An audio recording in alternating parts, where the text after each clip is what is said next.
I think we've shown over time that we're not afraid to make big decisions and big changes when we need to make them.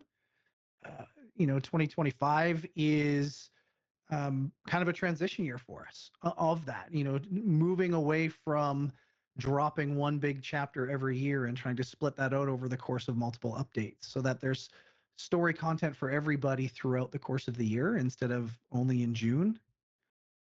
That's a big one, and that's a monumental thing to change for the team, but it's going to ultimately pay off for us because we're going to be able to be a little bit more agile and deliver things on a more regular basis time frame, and also just be able to react to feedback and give players more things that they want to see. I think that's a pretty good way to look at it. Yeah, and it's exciting, right? Like again, like I love that every day is different.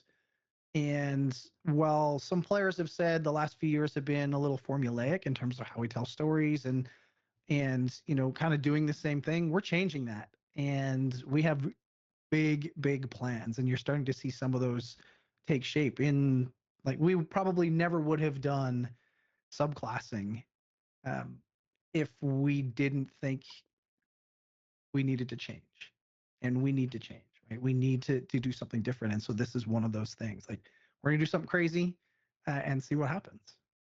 They say never to read the comments online, but you're clearly reading the comments online. So yeah, it can be painful at times, yes.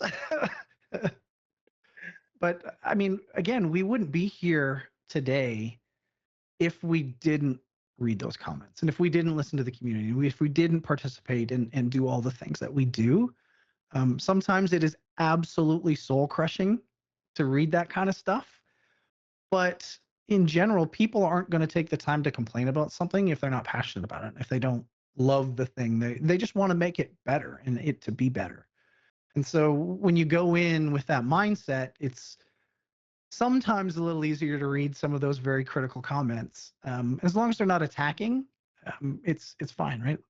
All opinions are valid, and we want to dig through that and make the best thing we can.